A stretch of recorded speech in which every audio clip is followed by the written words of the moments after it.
உங்க தெருமுனையில கவனிச்சிருக்கீங்களா? விடியற் காலையில 4 மணிக்கு அந்த பழைய சைக்கிள்ல பால் ஊத்த வராரே ரகு அண்ணே. மழையோ வெயிலோ அவரோட சைக்கிள் பெல் சத்தம் கரெக்டா கேக்கும். அந்த மனுஷனோட சொத்து மதிப்பு 1 கோடி ரூபாய்க்கும் மேலன்னு நான் சொன்னா உங்களால நம்ப முடியுமா? இல்லனா மார்க்கெட் ஓரத்துல ஒரு பழைய கந்தல் சேலைய உடுத்திட்டு தரையில உட்கார்ந்து கீரை விக்கிற அந்த பாட்டிய பாருங்க. இன்னைக்கு அவங்களுக்கு சொந்தமா 2 ஊர் தள்ளி ஒரு பெரிய தென்னந்தோப்பே இருக்குன்னு சொன்னா உங்கள ஆச்சரியம் தாங்குமா? இவங்க மேல எந்த வானத்துல இருந்தும் பணம் கொட்டலங்க. இவங்களுக்கு எந்த லாட்டரி சீட்டும் விழல. ஏன், இவங்க யாருக்கும் பெரிய பிசினஸ் நெட்வொர்க்கோ இல்ல மந்திர வித்தையோ கூட தெரியாது. ஆனா இவங்க கிட்ட இருக்கிற அந்த ஒரு ரகசிய ஆயுதம் இன்னைக்கு படிச்ச நமக்கிட்ட இல்ல. மாசம் 1 லட்சம் ரூபாய் சம்பாதிச்சுட்டு அடுத்த மாசம் 5ஆம் தேதி இஎம்ஐ கட்ட முடியாம தவிக்கிற ஐடி ஊழியர்களை விட இந்த எளிய மனிதர்கள் எப்படி இவ்வளவு நிம்மதியா, இவ்வளவு பலமான ஒரு பொருளாதார பின்னணியோட இருக்காங்க? நாம தேடிக்கிட்டு இருக்கிற அந்த மில்லியனர்கள் கோட் சூட் போட்டுக்கிட்டு கார்ல வரலங்க. அவங்க நமக்கு பக்கத்துல, நம்ம கூடவே இன்விசிபிள் மில்லியனர்ஸா வாழ்ந்துகிட்டு இருக்காங்க. அவங்க பயன்படுத்தின அந்த ரகசிய ஃபார்முலா என்ன? இன்னைக்கு நாம பார்க்க போறது இந்த எளிய மனிதர்களின் அசாத்தியமான சேமிப்பு பயணத்தை தான். இந்த வீடியோவோட கடைசில 2026ல நீங்களும் அந்த கோடீஸ்வர பட்டியல்ல சேர்றதுக்கான ஒரு கோல்டன் ரூலை நான் சொல்ல போறேன். இது உங்க வாழ்க்கைய தலைகீழா மாத்த போற வீடியோவா இருக்கும். எதையும் மிஸ் பண்ணிடாதீங்க. உலகத்துக்கே சேமிப்பு கத்துக் கொடுத்தது தமிழர்கள் தான் அப்படின்னு சொன்னா அது கண்டிப்பா மிகையாகாதுங்க. ஏன்னா சேமிப்புங்கிறது நம்ம மண்ணுல வெறும் பழக்கம் இல்ல, அது நம்ம ரத்தத்துல ஊறுன ஒரு உணர்ச்சி. தலைமுறை தலைமுறையா நம்ம தாத்தா பாட்டிங்க நமக்கு சொல்லிக் கொடுத்த பாடம் அது. கொஞ்சம் பின்னோக்கி போய் யோசிச்சு பாருங்க. நம்ம பாட்டிங்க எதுக்காக அந்த காலத்துல அஞ்சரை பெட்டியில கடுகுக்கும் சீரகத்துக்கும் நடுவுல அழுக்கு படிஞ்ச அந்த 10 ரூபாய் 20 ரூபாய் நோட்டுகளை மடிச்சு ஒழிச்சு வச்சாங்க? ஏதோ திருடன் வந்து எடுத்துட்டு போயிடுவான்ற பயத்துல மட்டும் இல்ல, அதுதான் அவங்களோட மைக்ரோ இன்வெஸ்ட்மெண்ட் சென்டர். சமையலுக்கு காசு பத்தாதப்பவோ இல்ல திடீர்னு வீட்டுக்கு வர விருந்தினரை உபசரிக்கவோ அந்த சின்ன டப்பா தான் அவங்களுக்கு ஒரு மினி ஏடிஎம் மாதிரி கை கொடுத்துச்சு. இன்னைக்கு பெரிய பெரிய எக்கனாமிக்ஸ் புக்ல டைவர்சிஃபிகேஷன் அப்படின்னும் அசெட் அலோகேஷன் அப்படின்னும் வாய் நுழையாத ஆங்கில வார்த்தைகள்ல சொல்லி கொடுக்கற அதே விஷயத்தை தான் அன்னைக்கே நம்ம ஊர் பாட்டிகள் அந்த சின்ன டப்பாவுல ரொம்ப எளிமையா செஞ்சு காமிச்சாங்க. ஒரு பக்கம் பருப்பு, ஒரு பக்கம் மிளகாய், நடுவுல அவசரத்துக்கான காசு. இதுதான் அவங்களோட போர்ட்ஃபோலியோ மேனேஜ்மெண்ட். அது மட்டும் இல்ல, தமிழர்கள் தங்கம் வாங்குறதுல காட்டுற ஆர்வம் இருக்கே, அது வெறும் மேக்கப்புக்காகவோ இல்ல அழகுக்காகவோ மட்டும் செஞ்சதில்ல. பணம் ஒரு நாள் மதிப்பிழந்து போகும், ஆனா தங்கம் என்னைக்கும் நம்ம காப்பாத்தோன்னு அன்னைக்கே அவங்க கணிச்சு பண்ணின ஒரு ஹை ரிட்டர்ன் இன்வெஸ்ட்மெண்ட். நிலம் வாங்குறதா இருந்தாலும் சரி, ஆடு மாடு வளர்க்கறதா இருந்தாலும் சரி, நம்ம முன்னோர்கள் கையாளாத ஸ்மார்ட் ஸ்ட்ராட்டஜிஸ் எதுவுமே இல்ல. இன்னைக்கு ரியல் எஸ்டேட்னு சொன்னாலே அது கோடிக்கணக்கில் பணம் இருக்கிறவங்க பண்ற பெரிய பிசினஸ்னு நாம நினைக்கிறோம். ஆனா அன்னிக்கு நம்ம தாத்தா பாட்டி காலத்துல வீட்டுக்கு பின்னாடி இருந்த அந்த சின்ன கொள்ளைப்புறம்தான் அவங்களோட பெரிய சொத்து. அது அவங்களுக்கு வெறும் காலி இடம் இல்லைங்க, அதுதான் அவங்க கஷ்டப்பட்டு சேர்த்து வச்ச நிஜமான முதலீடு. இன்னைக்கு மியூச்சுவல் ஃபண்டுன்னு நாம பெருமையா சொல்றத அன்னைக்கு அவங்க சீட்டு கட்டுறது மூலமா அழகா செஞ்சாங்க. ஆனா இவ்வளவு பெரிய பாரம்பரியத்துல வந்த நாம இன்னைக்கு ஏன் ஒரு சின்ன மெடிக்கல் எமர்ஜென்சிக்கு கூட கிரெடிட் கார்டை தேடுற நிலைமையில இருக்கோம்? அன்னைக்கு அந்த படிக்காத பாட்டிங்க கிட்ட இருந்த அந்த தெளிவான பொருளாதார அறிவு இன்னைக்கு கை நிறைய டிகிரி வச்சிருக்கிற நம்ம கிட்ட ஏன் காணாம போச்சு? உண்மை என்னன்னா, அவங்க ரகசியம் அந்த அஞ்சரை பெட்டி மட்டும் இல்ல, அதை தாண்டி அவங்க கிட்ட இருந்த அந்த மனக்கட்டுப்பாடு. வர்ற வருமானத்துல முதல் பகுதியே சேமிப்புக்கு ஒதுக்கிட்டு மிச்சத்தை வச்சு வாழ்க்கை நடத்துற அந்த வித்தை தான் அவங்கள நிமிர வச்சது. அந்த ரகசியத்தை நாம எப்ப தொலைச்சோம்? அது திரும்ப மீட்டெடுக்க முடியுமா? இப்போ நான் சொல்ல போறேன் இந்த 3 கதைகளும் ஏதோ சினிமா ஸ்கிரிப்ட் இல்லைங்க. உங்க பக்கத்து தெருவுல, ஏன் உங்க வீட்டுக்கு எதிர்த்த வீட்ல கூட நிஜமாவே நடந்துகிட்டு இருக்கிற ஒரு பணப்புரட்சி. நம்மள பல பேரு அதிர்ஷ்டம் இருந்தாத்தான் முன்னுக்கு வர முடியும்னு நினைச்சிட்டு இருக்கோம். ஆனா வெறும் 500 ரூபாய வச்சு ஒரு சாம்ராஜ்யத்தை உருவாக்க முடியுமா? ஊரே ஒரு விஷயத்த குப்பைன்னு ஒதுக்கும்போது அதுல 1 கோடி ரூபாய் லாபத்தை பார்க்க முடியுமா? இந்த கதைகளை நீங்க கேக்கும்போது, அடடா, இத போய் நாம இவ்வளவு நாள் யோசிக்காம விட்டுட்டோமேன்னு கண்டிப்பா வருத்தப்படுவீங்க. இதோ சாமானிய தமிழர்கள் எப்படி சத்தமில்லாம சரித்திரம் படைச்சாங்கன்னு பாருங்க. முதல்ல பிரியாவ பத்தி சொல்லியே ஆகணும். பிரியா ஒரு சாதாரண பிரைவேட் கம்பெனில அக்கவுண்டன்ட்டா வேலை பார்த்தாங்க. அவங்க சம்பளம் அப்படி ஒன்னும் பெரிய லட்சங்கள் கிடையாது. வீட்டு வாடகை, அம்மாவுக்கு மருந்து செலவுன்னு போனது போக அவங்க கையில மிச்சம் இருக்கிறது வெறும் 500 ரூபாய் தான். மத்தவங்க எல்லாம் அந்த 500 ரூபாய ஒரு ஹோட்டல் சாப்பாட்டுக்கோ இல்ல ஒரு சினிமாவுக்கோ செலவு பண்ணப்போ பிரியா ஒரு சின்ன முடிவெடுத்தாங்க. மாசம் 500 ரூபாய், விடாம 15 வருஷம் மியூச்சுவல் ஃபண்ட்ல ஒரு சின்ன எஸ்ஐபி பண்ண ஆரம்பிச்சாங்க. இடையில எவ்வளவோ கஷ்டங்கள் வந்தோம், அந்த 500 ரூபாயை எடுக்கவே இல்ல. 15 வருஷம் கழிச்சு அவங்க பேங்க் அக்கவுண்ட பார்த்த மேனேஜரே ஒரு நிமிஷம் மிரண்டு போயிட்டார். ஏன்னா அந்த சின்ன 500 ரூபாய் பல லட்சங்களா வளர்ந்து பிரியாவோட சொந்த வீட்டின் கனவை நனவாக்கியிருந்தது. எப்படின்னு தெரியுமா? அந்த வித்தைக்கு பேருதான் பவர் ஆஃப் காம்பவுண்டிங். இது ஒரு அசுர வளர்ச்சி. ஆரம்பத்துல மெதுவா இருந்தாலும் காலப்போக்குல அது ஒரு பெரிய ஆலமரமா நிக்கும். அந்த காம்பவுண்டிங் மந்திரத்தை நீங்க உங்க வாழ்க்கையில எப்ப பயன்படுத்த போறீங்க? அடுத்தது ராஜனண்ணன்.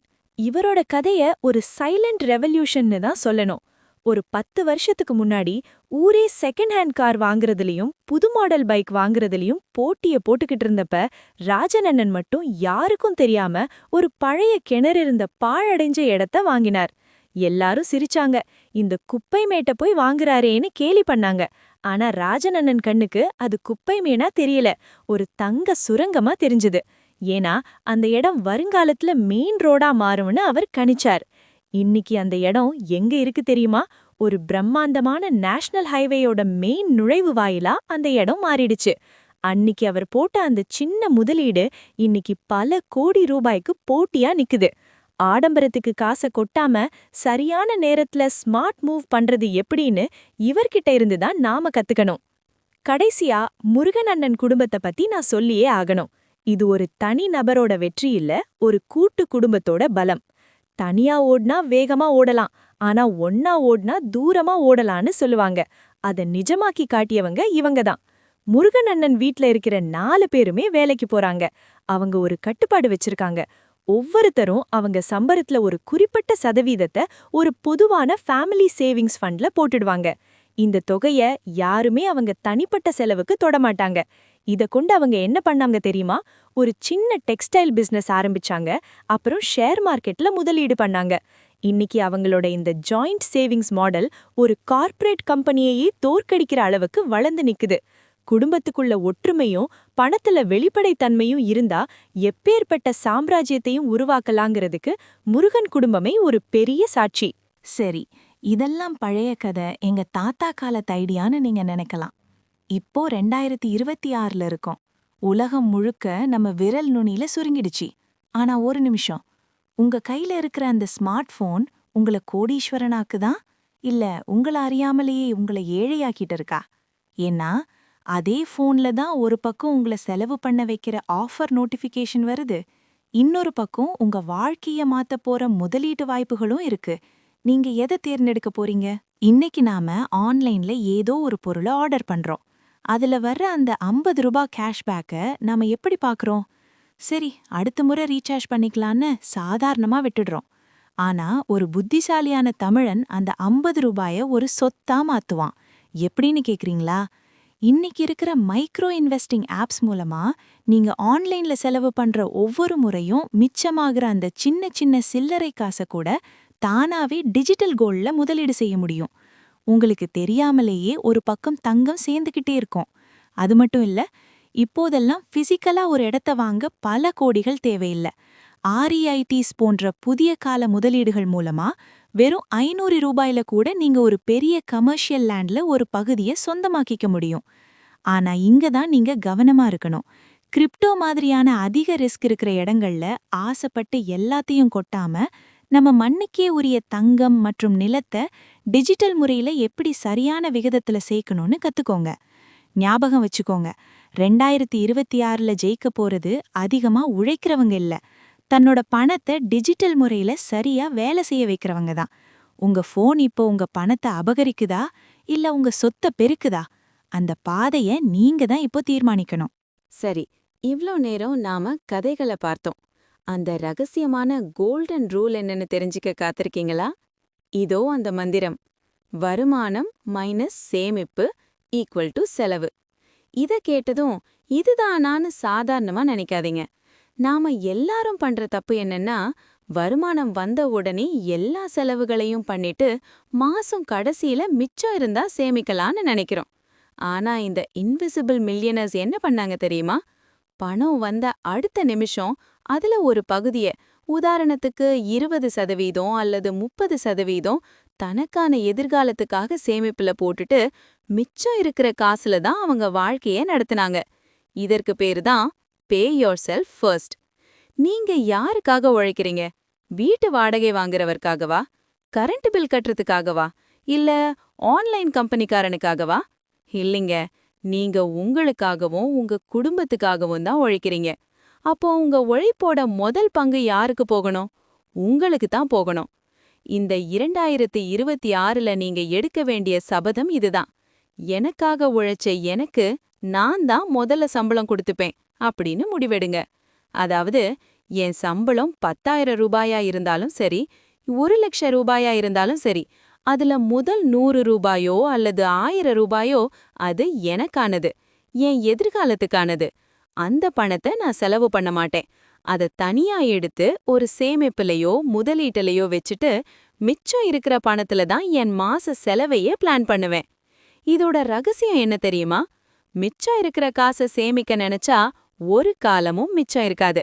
ஆனா சேமிப்பை எடுத்து வச்சுட்டு மிச்சம் இருக்கிற காசுல வாழ பழகிக்கிட்டா உங்க வாழ்க்கை தானாவே ஒரு கட்டுக்கோப்புக்குள்ள வந்துடும். நீங்க உங்க முதலாளி கிட்ட இருந்து வாங்குறது சம்பளம். ஆனா அந்த சம்பளத்திலிருந்து நீங்க உங்களுக்காக எடுத்து வைக்கிறீங்களே, அதுதான் உங்க சொத்து. 2026ல நீங்க ஒரு இன்விசிபிள் மில்லியனர் ஆகணுமா?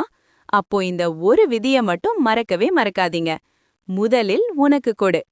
இந்த வீடியோ உங்க வாழ்க்கையில ஒரு சின்ன மாற்றத்தை ஏற்படுத்தி இருந்தா அத ஒரு லைக் மூலமா எனக்கு தெரியப்படுத்துங்க. இந்த விஷயம் இன்னும் பல பேரை சென்றடைய இந்த வீடியோவை பகிருங்க. நீங்க உங்களோட முதல் சேமிப்பை எப்போ எவ்ளோ ஆரம்பிக்க போறீங்கன்னு கமெண்ட்ல சொல்லுங்க.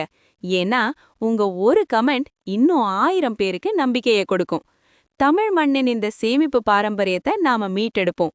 செல்வத்தோடும் அதைவிட மேலான நிம்மதியோடும் வாழ்வோம். அடுத்த ஒரு வெற்றி கதையோட உங்களை சந்திக்கிறேன். அதுவரை சேமிப்போம், சிகரம் தொடுவோம். நன்றி, வணக்கம்.